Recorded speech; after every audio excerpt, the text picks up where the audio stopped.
Welcome to our lesson on power sharing. Power sharing simply means dividing and distributing power among different groups, institutions, or levels of government. Instead of giving it all to one person or one body, just imagine a scale that's perfectly balanced. That's what power sharing does in a democracy.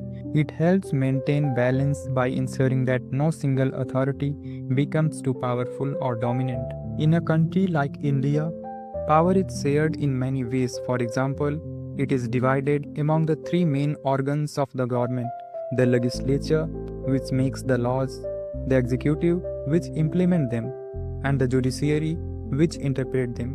Power is also shared vertically, that is, between the central government and the state government. This ensures that both national and local interests are respected. So, in short, power sharing promotes participation, cooperation, and harmony. It's the foundation of any true democracy. Now, let's understand power sharing through two real life examples: Belgium and Sri Lanka. Let's start with Belgium, a small European country located between France, Germany, and the Netherlands. Even though it's small in size, Belgium has very complex population. About 59% of people speak Dutch, who live mostly in Flemish region. Around 40% speak French, mainly live in Wallonia region, and there is also a small German-speaking community in the east. Because of these language differences, there were frequent tension between the Dutch-speaking and the French-speaking communities. But Belgium found a peaceful and democratic way to manage this diversity through power sharing. They created a system that gave equal representation and participation to every linguistic group, ensuring that no community felt left out. Now let's move to Sri Lanka, an island nation in South Asia, just south of India. Here, the majority of people, about 74%, are Sinhala speaker, and the Tamil community makes up about 18% of the population. However, Sri Lanka handled its diversity very differently. Instead of sharing power, the Sinhala majority tried to dominate politics and government, ignoring the rights and identity of the Tamil minority. This led to serious ethnic tension and conflict in the country. So while both Belgium and Sri Lanka were diverse societies, their ways of dealing with differences were completely opposite. Belgium chose accommodation and equality, while Sri Lanka chose majoritarian rule, leading to division and unrest. After gaining independence in 1948, Sri Lanka faced a serious challenge: how to unite its diverse population of Sinhala and Tamil speaker. Unfortunately, instead of promoting unity through equality, the leader of Sinhala majority followed what we call a majoritarian policy, meaning they believed that the majority community should rule the country entirely, ignoring the interest of minorities. The government made Sinhala the official language in 1956, which made it very difficult for Tamil speakers to get government job or even access public service. At the same time, Buddhism, the religion of most Sinhalese, was given special recognition and protection in the constitution, while Hindus, Muslims, and Christians received no such respect or recognition. The Tamil people felt completely neglected and discriminated against. They were denied equal opportunity in education, employment, and politics. Peaceful protests by Tamil were often ignored or suppressed. Gradually, the situation became worse. The Tamil began demanding a separate independent state, which they called Tamil Eelam, to protect their identity and rights. This demand led to a long and violent civil war that lasted for decades, causing thousands of deaths and immense suffering on both sides. So Sri Lanka's example clearly shows that when power is not shared fairly, it can lead to conflict, division, and instability in a nation. Now let's look at how Belgium successfully handled its diversity through accommodation and power sharing. Unlike Sri Lanka, Belgium's leader understood that respecting the feelings and rights of every community was the key to maintaining unity. So instead of letting one group dominate the others, they created a unique power sharing model that gave equal importance to all linguistic communities: Dutch, French, and even the small German-speaking group. At the central government level, both the Dutch-speaking and French-speaking ministers were given equal representation. This meant that no single community could make decision alone. Every major decision had to be approved by both groups.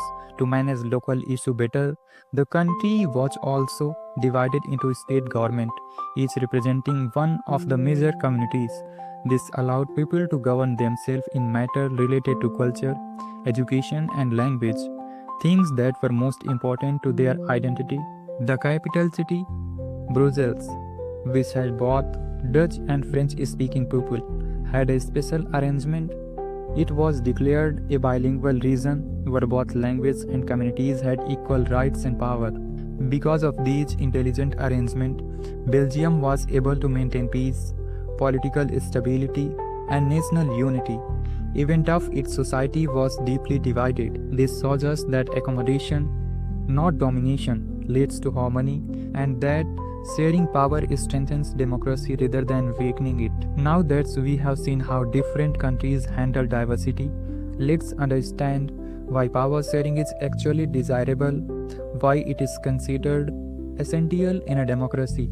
There are mainly two important reasons: moral and prudential reasons.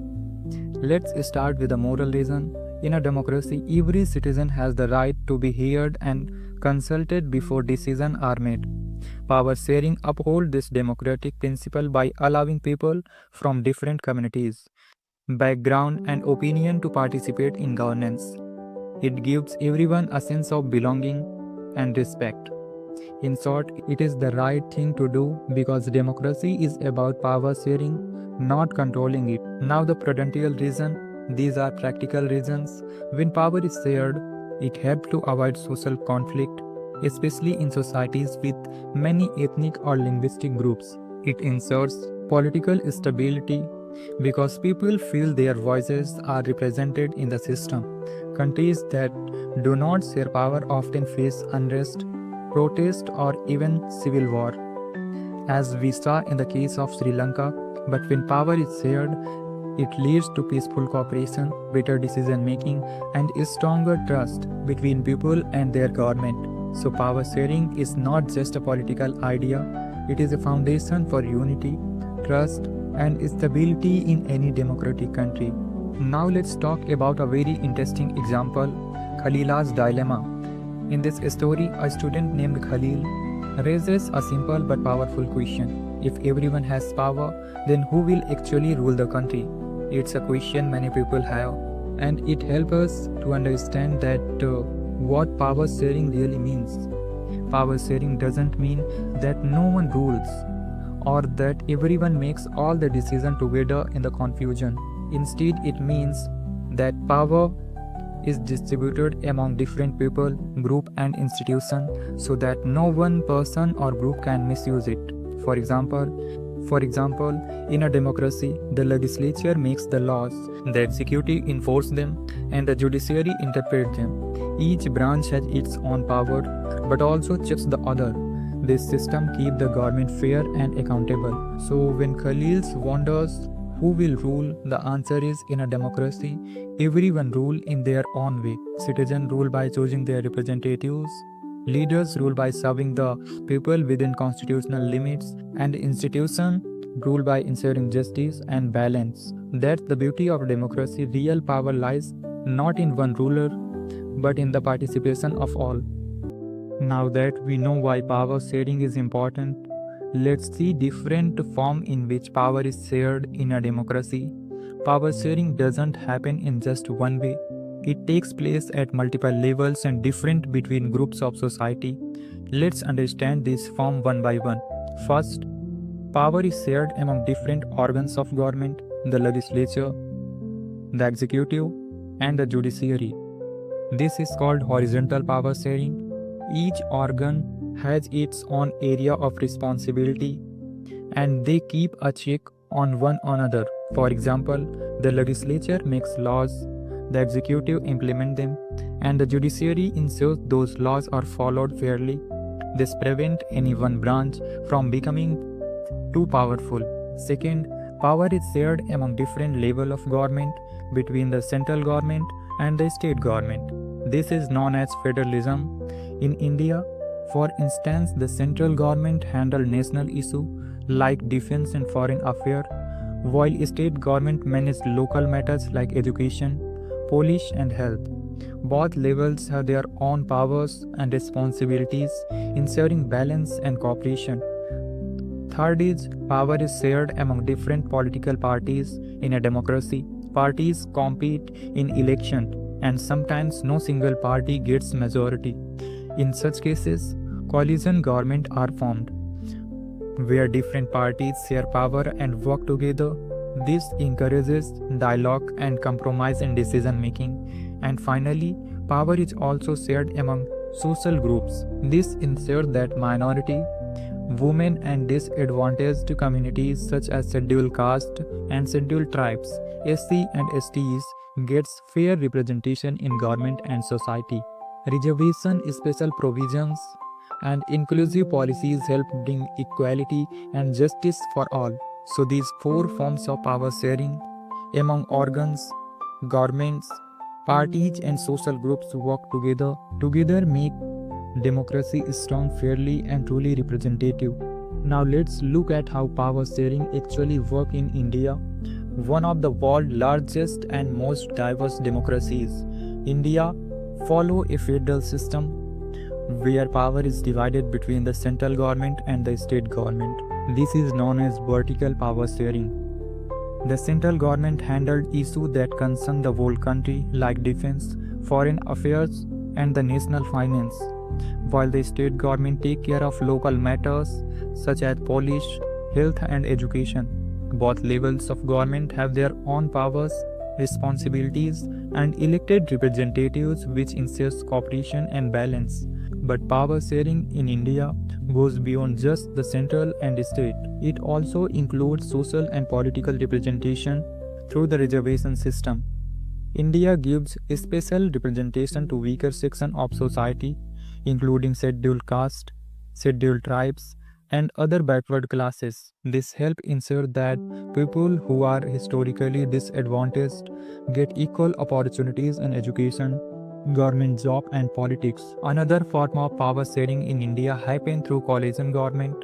Sometimes no single party wins a clear majority in election. In such cases, multiple parties come together to form the government, sharing power and responsibilities among themselves.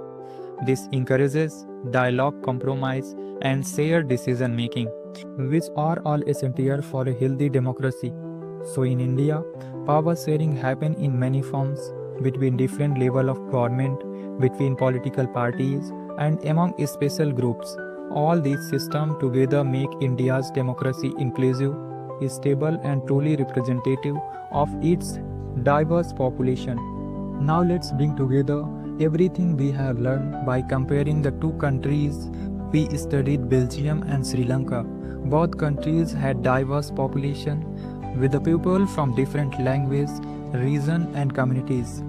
But the way they handled this diversity made all the differences. Let's look at the Belgium first. Belgium chose the path of power sharing. It understood that every community, Dutch, French, and German speaking, deserve an equal voice in government. Through careful constitutional arrangement, Belgium ensured that power was shared fairly among all groups. As a result, the country achieved peaceful coexistence, political stability, and a strong sense of unity in diversity. People felt respected and included, and this strengthened their democracy. Now, on the other hand, Sri Lanka followed a completely opposite approach. Its leader adopted majoritarian policies where the Sinhala majority dominated the government, ignoring the Tamil minorities. Instead of inclusion, they practiced exclusion, and this led to anger, discrimination, and finally a long civil war.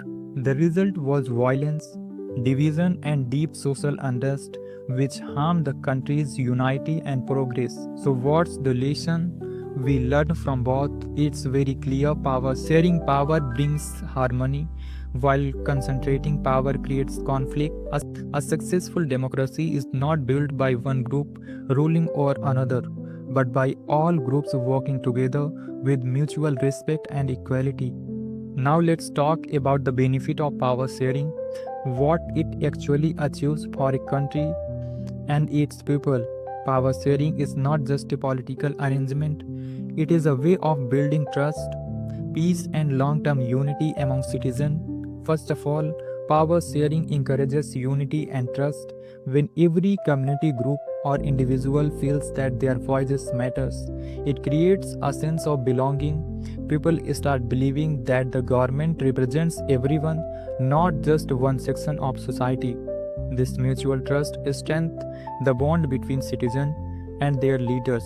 Secondly, it reduces social tension and conflict.